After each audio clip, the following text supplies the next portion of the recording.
शिवसेना पक्ष आणि चिन्ह कुणाचा यावरील सुप्रीम कोर्टातील सुनावणी आज पार पडली। उद्धव ठाकरे यांचे वकील कपिल सिब्बल यांनी कोर्टामध्ये पुन्हा शिवसेना पक्ष आणि चिन्ह निवडणूक आयोगानं बेकायदेशीररित्या एकनाथ शिंदेंना कसं दिलं याचा युक्तिवाद केला। एकीकडे शिंदे म्हणतात 2018ची पक्षघटना अलोकशाहीवादी आहे। त्याच पक्षघटनेअंतर्गत शिंदेंची गटनेतेपदी निवड झाली होती। ते पद लोकशाहीवादी पण पक्षघटना मात्र अलोकशाहीवादी असं कसं होईल? जर शिंदेंची निवडच लोकशाही विरोधी होती तर मग सगळंच लोकशाही विरोधी आहे। तसं करणं शिंदेंचा संधी साधूपणा होता असा युक्तिवाद कपिल सिब्बल यांनी केलाय।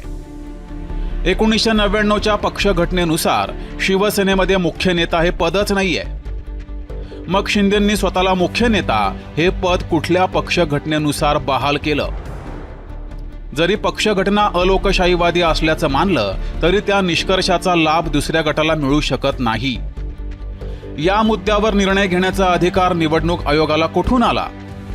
समजा आयोगाकडे असा अधिकार आहे आणि त्यांनी आमची घटना अलोकतांत्रिक असल्याचं जाहीर केलं तरी त्याचा परिणाम केवळ पक्षाची नोंदणी रद्द करण्याच्या प्रक्रियेपुरताच मर्यादित असू शकतो। कारण निवडणूक आयोग हा केवळ लवादे, ते कोर्ट नव्हे।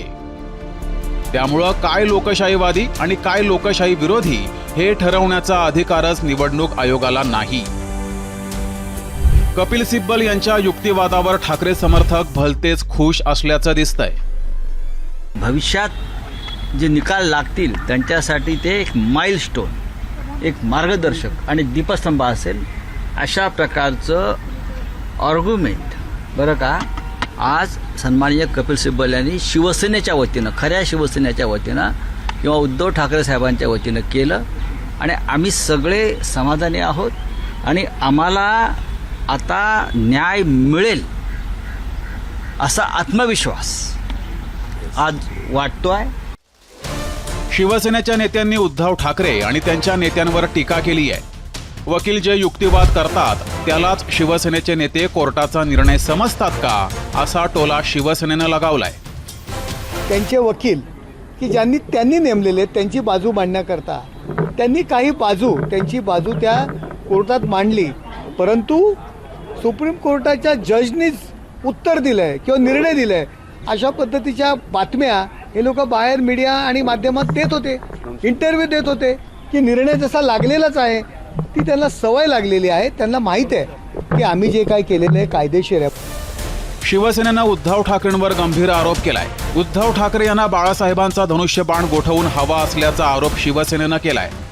सगळ्यात वाईट एक गोष्ट आहे की आपण पाहताय की जे बाळासाहेबांचं चिन्ह होतं, शिवसेनेचं चिन्ह होतं धनुष्यबाण, यांची मागणी काय पाहिजे की एकनाथ शिंदेंना द्या नाहीतर आम्हाला द्या, परंतु आज ते मागणी काय करतात, ते चिन्ह गोठवा, तो गोठवा म्हणजे स्वतःकडे मागत नाही आहे। म्हणजे बाळासाहेबांचं जे चिन्ह आहे हे गोठवण्याची यांची मानसिकता आहे। या मानसिकतेला खरोखर लोक कंटाळलेली आहेत। सुप्रीम कोर्टामध्ये बुधवारी पुन्हा सुनावणी होणार आहे। या सुनावणीत कपिल सिब्बल यांचा युक्तिवाद होणार आहे। त्यानंतर एकनाथ शिंदेंचे वकील युक्तिवाद करतील। या प्रकरणाची सलग सुनावणी होणार का आणि अंतिम निकाल येण्यासाठी किती दिवस लागणार हे आत्ताच सांगता येणार नाहीये। ब्युरो रिपोर्ट, जय महाराष्ट्र न्यूज, नवी दिल्ली।